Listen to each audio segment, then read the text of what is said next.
Le cri déchira la nuit comme un éclat de verre brisé sur les pavés humides de Barcelone. « Pourquoi m'as-tu laissé seule » hurla Clara, sa voix tremblante se perdant dans le vent chargé d'iode qui balayait le quartier du Born. Camille, figée sur le balcon exigu de son appartement, sentit son cœur se contracter comme sous la lame d'un couteau invisible. Ce n'était pas une simple dispute, mais le premier fil qui se défaisait d'un amour qu'elle avait cru éternel. Dans l'ombre des ruelles étroites, où les lampadaires projetaient des halos jaunâtres sur les murs ocre effrités, Camille avait rencontré Clara par hasard, ou peut-être par un caprice du destin.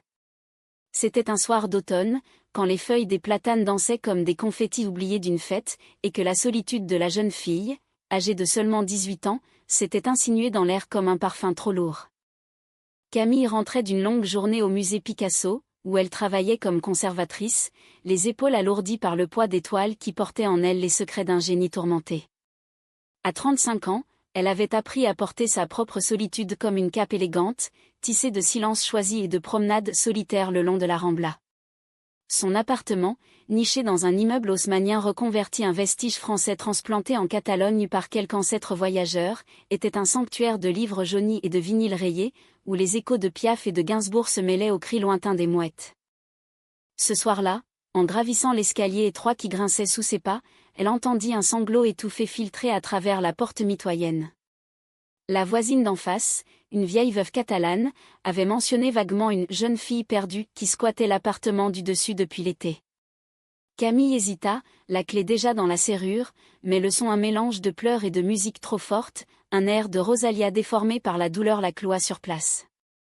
Elle frappa doucement, d'abord par courtoisie, puis plus fort quand le silence ne vint pas. La porte s'entr'ouvrit sur un visage pâle, encadré de cheveux noirs en désordre, comme si une tempête intérieure les avait ébouriffés. Clara. 18 ans à peine, avec des yeux bruns immenses qui semblaient absorber toute la lumière du couloir, et une silhouette frêle enveloppée dans un pull trop grand qui avalait ses épaules. « Qu'est-ce que vous voulez » murmura-t-elle, la voix rauque, un accent andalou chantant trahissant ses origines du sud. Camille, prise de court, balbutia quelque chose sur le bruit, mais ses mots se muèrent en une invitation instinctive, « Entrez boire un verre. Vous avez l'air d'avoir besoin d'air. » Clara hésita, jetant un regard par-dessus son épaule vers l'appartement vide, un chaos de cartons non déballés et de vêtements jetés à la va-vite, puis franchit le seuil comme on saute d'un pont dans l'inconnu. Elles s'assirent sur le canapé usé de Camille, face à la fenêtre qui donnait sur les toits en tuiles rouges de Barcelone, où la Sagrada Familia se dressait au loin comme une cathédrale inachevée, symbole de rêves brisés et repris. Camille versa du vin rouge, un priorat corsé qui tachait les lèvres comme du sang poétique. « Je m'appelle Camille » dit-elle simplement, sa voix française roulant les airs avec une douceur parisienne. « Et toi » Clara, répondit l'autre, serrant le verre comme un talisman. Les mots sortirent en torrent, arrivée de Séville pour étudier l'art à l'université, mais larguée par sa petite amie, une femme fatale qui l'avait quittée pour un prof marié. La famille, conservatrice et étouffante, l'avait reniée quand elle avait avoué son amour pour les femmes. « Je suis seule ici. Complètement seule. » Sa voix se brisa, et des larmes coulèrent, silencieuses, sur ses joues. Camille, qui avait elle-même fui Paris 10 ans plus tôt après une rupture dévastatrice, une amante qui l'avait trahi avec sa meilleure amie, sentit un élan protecteur la submerger. Elle posa une main sur l'épaule de Clara, un geste chaste mais chargé d'électricité. « La solitude n'est pas une sentence, ma petite. C'est un pont vers les autres. » Elles parlèrent tard dans la nuit, de Picasso et de Frida Kahlo, de passion interdite et de cœur en miettes. Quand Clara repartit, l'aube pointait, et pour la première fois depuis longtemps, Camille se sentit vivante. Les jours suivants furent une danse hésitante. Clara frappait à la porte pour emprunter du sucre ou un livre, prétexte fragile pour des conversations qui s'allongeaient comme les ombres du soir. Camille l'emmenait marcher dans le parc Güell, où les mosaïques de Gaudí scintillaient sous le soleil impitoyable, et leur racontait des anecdotes sur l'exil des artistes, ces âmes françaises qui avaient trouvé refuge en Espagne. Clara riait, un rire clair comme les fontaines de la Plaza Royale, et posait des questions sur la vie de Camille. « Comment fais-tu pour supporter d'être si entière, toute seule ?» Un jour à la fois, répondait Camille, mais intérieurement, elle se surprenait à anticiper ses visites, à arranger des fleurs sauvages sur la table basse. Clara, avec sa fougue juvénile, apportait un vent de fraîcheur dans l'appartement caverneux. Elles cuisinaient ensemble paella catalane revisitée avec des herbes provençales, et sous les rires, des regards s'attardaient, des silences se chargeaient de promesses tacites. Un soir de novembre, la pluie s'abattit sur Barcelone comme une vengeance divine, transformant les rues en rivières tumultueuses. Clara surgit trempée, son parapluie retourné comme une fleur fanée. Je ne peux pas rester là-haut. Les fuites. Et le silence, il me bouffe. Camille l'enveloppa dans une couverture, alluma la cheminée factice qui crépitait de faux braises, et prépara un chocolat chaud épicé de cannelle. Assises par terre, adossées au canapé, leurs épaules se touchèrent. « Raconte-moi ces vies » murmura Camille. Clara parla de ses nuits andalouses, de danses flamenco où les corps se frôlaient dans l'ombre, de premiers baisers volés sous les orangers. Puis, d'une voix plus basse, « Et toi, Paris ? Qu'est-ce qui t'a chassé ?» Camille hésita, puis confia son histoire, l'amante, Élise, qu'il avait quittée pour une vie normale, un mariage hétéro pour plaire à la famille. J'ai cru que l'amour était une prison. Ici, en Espagne, j'ai appris à respirer.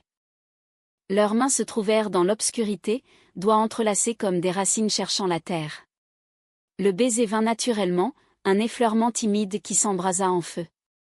Les lèvres de Clara étaient salées de pluie et de larmes, celles de Camille chaudes de vin et de désirs longtemps réprimés. Elles s'aimèrent cette nuit-là, avec la tendresse des âmes affamées, sur le tapis persan usé, sous le regard indifférent des toiles de Picasso accrochées au mur. Le matin apporta une lumière laiteuse, filtrée par les volets mi-clos. Clara se réveilla la première, traçant du bout du doigt les courbes du dos de Camille, comme pour mémoriser un tableau. « C'est réel, hein » murmura-t-elle. Camille, les yeux encore clos, sourit, plus réel que la Sagrada Familia. Elles rirent, et dans ce rire, naquit une intimité profonde, un amour qui semblait défier les âges et les frontières. Mais l'amour, en Espagne comme en France, est un feu qui consume autant qu'il illumine. Clara s'ouvrit à l'université, fréquentant des cercles d'artistes bohèmes où l'alcool coulait comme la fontaine de Montjuic. Camille, jalouse malgré elle, feignait l'indifférence, mais chaque soir, quand Clara rentrait imprégnée d'odeurs de tabac et de parfums étrangers, une ombre s'insinuait dans leur nid. Les semaines s'écoulèrent en un kaléidoscope de moments volés, pique-nique sur la plage de la Barceloneta, où le sable chaud collait à leurs peaux moites, soirée au cinéma Verdi, main dans l'obscurité complice, à dévorer des films de Almodovar qui parlaient d'amours impossibles. Camille enseignait à Clara les subtilités de la langue française dit « je t'aime » avec l'accent roulé des R, et Clara, en retour, initiait Camille aux rythmes envoûtants du flamenco, ses hanches ondulant comme les vagues de la Méditerranée. Pourtant, sous cette idylle, des fissures apparurent. Clara, avec sa jeunesse impétueuse, aspirait à une liberté absolue, à des nuits folles dans les bars du Raval où les identités se mélangeaient comme les cocktails. « Viens avec moi ce soir » suppliait-elle, les yeux pétillants. Camille, hantée par ses 40 ans qui pointaient, refusait souvent « Je suis fatiguée, ma chérie. Le musée m'épuise. » En vérité, c'était la peur de se voir comme une ombre parmi les corps jeunes, peur que cet amour ne soit qu'un mirage adolescent. Un soir, lors d'une fête d'anniversaire d'un ami artiste, Clara disparut dans la foule. Camille, arrivée tardivement avec un bouquet de roses fanées, la chercha parmi les rires et les volutes de fumée. Elle la trouva dans un coin sombre, lèvres scellées à celles d'une autre, une étudiante aux cheveux teints en bleu, au rire strident. Le monde de Camille s'effondra en un instant, un vertige qui la fit chanceler contre le mur tagué. « Clara !» Son cri couvrit la musique, un appel mêlé de rage et de désespoir. La jeune fille se détacha, les lèvres gonflées, le regard coupable. « Camille. Ce n'est rien. Juste un baiser. On s'amuse. » Mais les mots sonnaient faux, comme un air de zarzuela mal joué. Camille tourna les talons, courant sous la pluie fine qui recommençait à tomber, ses larmes se mêlant à l'eau qui ruisselait sur son visage. De retour chez elle, elle verrouilla la porte, refusant les appels frénétiques de Clara. Toute la nuit, elle arpenta l'appartement, touchant les objets imprégnés de leur amour, la tasse ébréchée où Clara buvait son café, le foulard abandonné sur le lit. Au lever du jour, épuisée, elle s'assit à son bureau et écrivit une lettre, les mots coulant comme du vin aigre. « Tu m'as appris la joie, mais aussi la fragilité. Peut-être suis-je trop vieille pour tes tempêtes. Clara surgit à l'aube, les yeux rougis, un bouquet de jasmin à la main, fleur de son Andalousie natale. Pardonne-moi. C'était stupide, une erreur d'ivresse. Je t'aime, Camille. Seulement toi. Elles pleurèrent ensemble, s'étreignirent avec une ferveur renouvelée, et le pardon vint, teinté de promesses chuchotées, plus de fêtes solitaires, plus de doutes. Leur amour, songea Camille, était comme la Rambla, animé, chaotique, mais toujours en mouvement. Pourtant, la graine de la trahison était plantée. Clara, rongée par la culpabilité, se jeta dans ses études avec une ardeur nouvelle, obnubilée par un projet de fin d'année, une exposition sur les amours lesbiennes dans l'art catalan. Camille l'aida, fouillant les archives du musée pour des esquisses oubliées de femmes enlacées dans l'ombre des fresques romanes. Ensemble, elles passèrent des nuits blanches à assembler des toiles, leurs doigts tachés de peinture se frôlant dans la lumière crue des lampes. C'est lors de l'inauguration, dans une galerie du quartier gothique aux murs de pierre suintant d'histoire, que le destin frappa à nouveau. La salle bruissait de critiques et d'artistes, verres de cava pétillant à la main. Clara, rayonnante dans une robe noire moulante qui soulignait sa silhouette juvénile, présenta son œuvre, un triptyque intitulé « Solitude entrelacée », inspiré de leur histoire. Au centre, une toile géante montrait deux femmes, l'une mature, aux traits inspirés de Camille, l'autre jeune et sauvage comme Clara, unies dans une étreinte sous un ciel barcelonais tourmenté. Les applaudissements fusèrent, mais Camille, en retrait, sentit un malaise la gagner. Une femme s'approcha de Clara, une galeriste parisienne nommée Isabelle, aux cheveux blonds coupés au carré et au sourire carnassier. « Magnifique, chérie. Tu as du talent. Viens à Paris, je t'ouvre les portes. » Clara rougit, flattée, et leurs mains se touchèrent un instant de trop. Camille observa, le cœur serré. Plus tard, dans les toilettes surpeuplées, elle surprit un murmure, Isabelle glissant son numéro à Clara, avec une promesse voilée de « nuits inoubliables ». La jalousie, cette vieille sorcière, revint hanter Camille. « Rentrons, dit-elle sèchement en tirant Clara par le bras. La jeune fille se rebiffa, « Tu es possessive. Laisse-moi respirer. » La dispute éclata dans la ruelle adjacente, sous les arches gothiques qui semblaient les juger. « Tu me vois comme une prisonnière » cria Clara. « Non, comme une amante » répliqua Camille, la voix brisée. Elles se séparèrent en larmes, Clara fuyant vers le métro, Camille errant seule vers la mer. Les jours suivants furent un purgatoire. Clara n'appelait pas, et Camille, fière, ne cédait pas. Elle se réfugia dans le travail, cataloguant des Picasso avec une frénésie maniaque, comme si les bleus et les roses du maître pouvaient apaiser son âme en deuil. Mais la nuit, dans le lit vide, les souvenirs la harcelaient, le goût des lèvres de Clara, sa façon de ronronner en dormant. C'est une lettre de Clara qui brisa le silence, glissée sous la porte comme un aveu contrit. « Je suis désolée. Isabelle n'est rien. C'est toi qui m'as sauvée de la solitude. Reviens-moi. » Camille pleura en la lisant, et quand Clara frappa ce soir-là, elles s'effondrèrent dans les bras l'une de l'autre. Leur réconciliation fut ardente, un feu qui consuma les doutes, et elles jurèrent fidélité sous les étoiles de la Plaça del Rey. Pourtant, l'ombre d'Isabelle planait. La galeriste, persistante, envoya des invitations pour Paris, des mets flatteurs qui allumaient une lueur d'ambition dans les yeux de Clara. « C'est une chance » arguait-elle lors de dîners tendus. « Pour nous deux. Imagine, toi et moi, dans la ville lumière. » Camille acquiesçait, mais intérieurement, la peur grandissait, peur de perdre Clara à la capitale qu'il avait elle-même brisée. L'hiver s'installa sur Barcelone comme un manteau gris, avec des pluies incessantes qui transformaient les rues en miroirs brisés. Camille et Clara trouvèrent refuge dans des rituels intimes, thé à la menthe sur le balcon, malgré le froid qui mordait les doigts, lecture à voix haute de Colette, dont les mots lesbiques résonnaient comme un hymne. Clara peignait, ses toiles de plus en plus audacieuses, explorant les courbes du corps féminin avec une sensualité qui faisait rougir Camille. Mais la tentation d'Isabelle grandissait. Un jour, Clara rentra exaltée, « Elle veut exposer mon triptyque à Paris. » « C'est énorme. » Camille feignit la joie, mais son sourire était un masque. « Et nous ? Qu'en sera-t-il de nous ?» Clara la serra contre elle, « On ira ensemble. Ce sera notre aventure. » Pourtant, des fissures invisibles s'élargirent. Clara passait des heures au téléphone avec Isabelle, riant à des anecdotes parisiennes que Camille ne comprenait plus. La jalousie de Camille se muait en amertume. « Tu changes. » Pour elle? Clara explosait. « C'est de l'ambition, pas de la trahison. Tu ne me fais pas confiance ?» Le point de non-retour survint lors d'une visite surprise d'Isabelle à Barcelone. Elle débarqua à la galerie, élégante dans un tailleur Chanel, et invita Clara à un dîner professionnel dans un restaurant chic du Passec de Gracia. Camille, avertie par un texto laconique, s'y rendit incognito, s'asseyant à une table voisine. Elle vit Isabelle toucher le bras de Clara, un geste possessif, et entendit des murmures. « Laisse-moi te montrer le vrai monde de l'art. » Loin de cette routine espagnole. Le cœur de Camille se glaça. Elle quitta le restaurant sans un mot, marchant des heures sous la pluie, jusqu'à la plage déserte de Bogatel. Là, face aux vagues furieuses, elle hurla son désespoir au vent. Clara la trouva au petit matin, trempée et grelottante. « Qu'est-ce qui t'arrive » supplia-t-elle. « Tu me trahis » murmura Camille, les dents claquant. « Avec elle. » « Je l'ai vue. » Clara pâlit, c'était rien. Des affaires.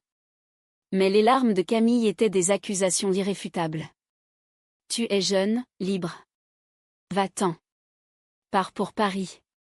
Trouve ton chemin sans moi. » Clara s'effondra à genoux dans le sable mouillé. « Non. C'est toi mon chemin. Sans toi, je suis perdue. » Elles s'étreignirent sous l'orage, un baiser salé de mer et de sel, mais la confiance était écorchée. Camille, blessée, imposa une distance, des nuits séparées, des conversations polies. Clara, rongée par la culpabilité, annula le dîner avec Isabelle, mais le mal était fait. Le vrai coup vint d'une révélation inattendue. En fouillant les affaires de Clara, un geste qu'elle regretta aussitôt, Camille trouva des lettres d'amour anciennes, pas d'Isabelle, mais d'une ex de Séville. Plus troublant, un journal intime où Clara confessait douter de leur âge. « Camille est merveilleuse, mais suis-je prête pour cette maturité ? Parfois, j'envie les amours éphémères. » La confrontation fut un ouragan. Dans l'appartement, sous les yeux impassibles des Picasso, Camille jeta le journal. « Tu me vois comme un fardeau ?» Clara sanglota. « Non. C'est ma peur à moi. La société, ma famille. Ils disent que c'est mal, une fille comme moi avec une femme comme toi. » Les mots de Clara ouvrirent une plaie ancienne chez Camille, les jugements de Paris, les regards en coin. « Peut-être ont-ils raison, » murmura Camille, la voix éteinte. « Peut-être que je te retiens. » Clara hurla. « Non. C'est toi qui m'as sauvée. » Mais la graine du doute avait germé.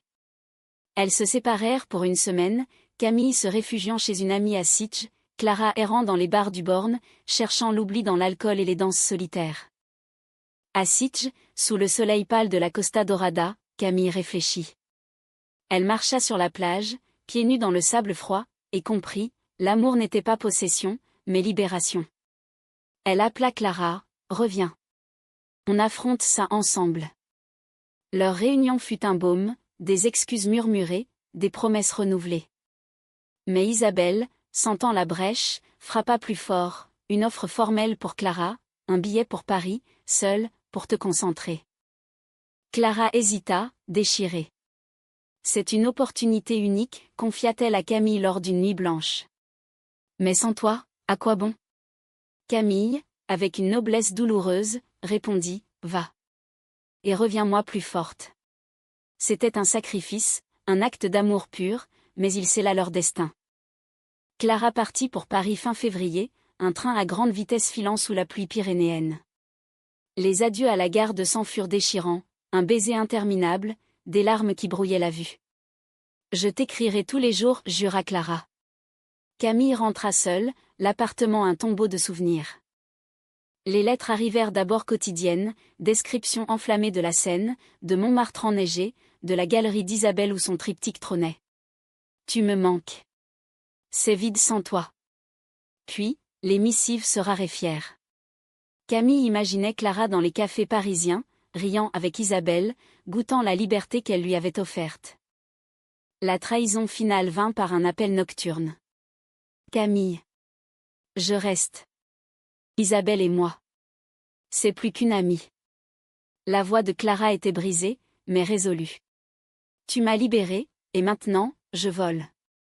Pardonne-moi. Camille raccrocha sans un mot, le téléphone glissant de sa main. Elle s'effondra, un cri muet déchirant sa poitrine. Les mois suivants furent un exil intérieur pour Camille. Barcelone, autrefois vibrante, devint une prison de fantômes, chaque coin de rue évoquait Clara, chaque platane un souvenir de promenade main dans la main. Au musée, elle s'enferma dans les réserves, cataloguant des œuvres avec une précision maniaque, comme si ordonner le chaos des toiles pouvait réparer son cœur. Ses collègues, inquiets, lui offraient des cafés et des silences complices, mais la solitude, cette vieille compagne, revint plus lourde que jamais. Pourtant, dans la douleur, une renaissance germa. Camille reprit ses promenades solitaires, mais avec une nouvelle acuité, elle remarqua les fresques cachées des ruelles du gothique, les murmures des anciens dans les marchés de la Boqueria. Elle écrivit non plus des lettres perdues, mais un journal, un récit de leur amour qu'elle intitula « Solitude entrelacée », inspiré du triptyque de Clara. Les mots coulaient, libérateurs, transformant la trahison en art. Clara, de son côté, à Paris, sombra dans un tourbillon. Isabelle était un feu de paille, passionnée, possessive, mais vide d'âme. Les nuits dans le Marais, autrefois rêvées, se muèrent en regrets. Camille avait raison, confia-t-elle à un miroir embué. L'amour n'est pas une cage, mais un ancrage. Elle rompit avec Isabelle lors d'une exposition pluvieuse, jetant son contrat aux orties. Je rentre, déclara-t-elle simplement. Le retour de Clara à Barcelone fut un printemps inattendu. Avril fleurissait les orangers de la Rambla, et elle trouva Camille au musée, penchée sur une toile de Picasso, Les Demoiselles d'Avignon, ironie du sort. Je suis là, murmura-t-elle, la voix tremblante.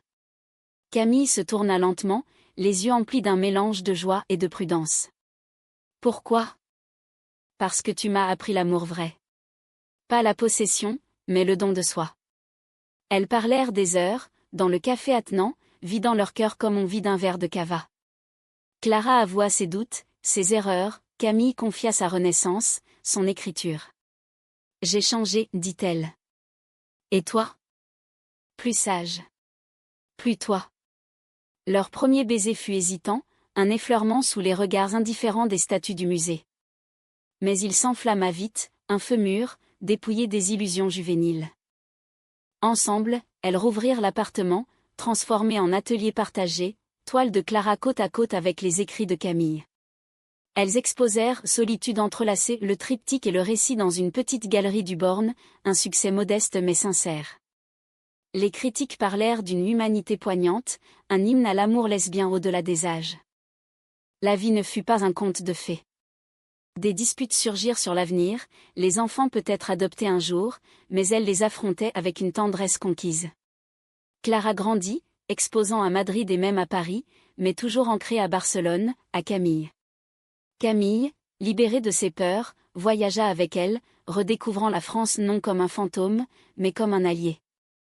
Un soir d'été, sur la terrasse où tout avait commencé, sous un ciel étoilé où la Voie lactée traçait un pont entre les continents, elles s'assirent enlacées. « Tu m'as aidé à surmonter ma solitude » murmura Clara, la tête sur l'épaule de Camille. « Et toi, la mienne » répondit Camille, un sourire serein aux lèvres. Leur amour, forgé dans le feu de la trahison et de la séparation, émergea plus fort, plus humain. À Barcelone, ville de passions croisées, elles apprirent que l'amour n'efface pas les cicatrices, mais les tisse en tapisserie.